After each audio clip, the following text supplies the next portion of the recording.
جناب علی، خواتین و حضرات، عزاداران اہل بیت،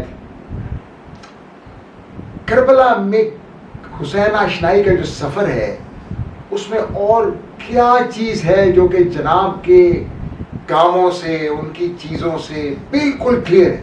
اس میں ایک چیز ہے جس کو میں کہوں گا، جس کو کہ جناب رسول نے تو فرمایا الفقر و فخری، فقر میرا فخر ہے. اب یہ جو فقر ہے یہ کیا ہے؟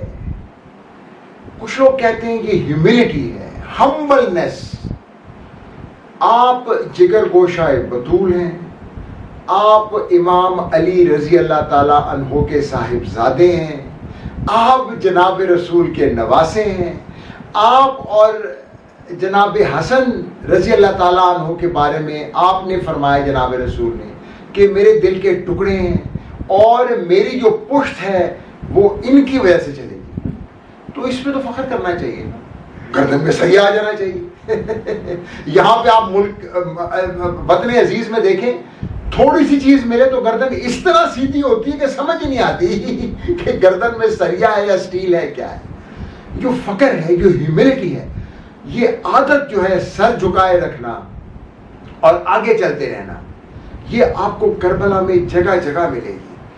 آپ شیعہ تفسیر اٹھا لیں، آپ کوئی مقتل نامہ اٹھا لیں، آپ جیسے میں نے جناب اسحاق مدنی کی کتاب آپ کے سامنے پیش کی، آپ وہ اٹھا لیں، آپ کچھ بھی پڑھ لیں، کیونکہ ہم تو اب اس زمانے میں نہیں ہیں، ہم تو بعد میں پڑھ رہے ہیں اس کے بارے میں. آپ کو جگہ جگہ یہ ملے گا کہ جناب امام حسین رضی اللہ تعالی عنہ کا کمپوزر، ان کی فراخ دلی،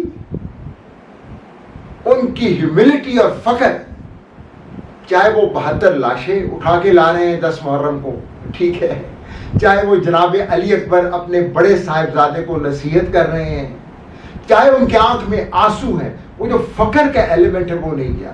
میں آپ کو یہ بتاؤں کہ بڑا ضروری ہے ہمیں یہ بات سمجھنی کہ آپ جتنے بھی اوپر چلے جائیں، آپ جتنے بھی طاقتور ہو جائیں، آپ کے پاس جتنا بھی پیسہ آ جائے، آپ سن 61 ہجری میں کربلا کو دیکھیں اور آپ امام کو کیریکیچر کریں تو آپ کو سمجھ آئے گی کہ فقر، humility, the ability to be able to سے کہ ہاں میں ہوں اور میں کھڑا ہوں اور میں پیچھے نہیں ہٹوں گا، لیکن میں اللہ کے سامنے جھکا ہوں. تو یہ باتیں آپ کو سیکھنی چاہیے. امام کا فخر جو ہے وہ بڑا امپورٹنٹ ہے. تو جو آخری ان کی تسلیم و رضا کی منزل ہے، جس کو کسی عالم نے کہا، میں تو عالم نہیں ہوں، تو عام آدمی ہوں نا جی، عالم نے کہا بھوک اوج پر ہے.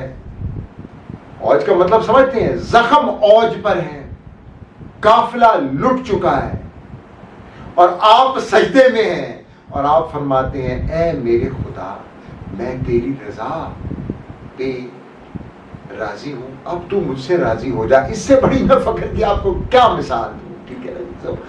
آپ جناب امام کے ان معاملوں کو دیکھیں اور اس کو پروجیکٹ کریں پلیز 21ویں صدی میں. جب تک آپ پروجیکٹ نہیں کریں گے، عزاداری ضرور کریں، آپ اس کو پروجیکٹ کریں تو آپ کے پاس پرنسپلز آف لائف نکل آئیں گے.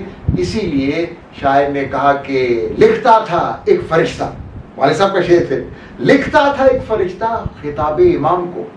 آپ دیکھیے گا، لکھتا تھا ایک فرشتہ خطاب امام کو، دیکھا تو صرف سورہ رحمہ لکھا گیا بس. تو میں پھر آپ سے یہ کہوں گا آج 2 محرم کو، خدا را اصحاب رسول اور جناب رسول کی کربلائی اولاد کے پیچھے چلیں تاکہ آپ فلاح پا جائیں. اور اپنے لیے میں یہ کہوں گا، صد شکر، ہمیشہ کی طرح صد شکر خدایا کہ عزادار حسینیم. اللہم صلی علی سیدنا محمد و علی آل سیدنا محمد و اصحاب سیدنا محمد و بارک وسلم علیہ. السلام علیکم ورحمۃ اللہ وبرکاتہ.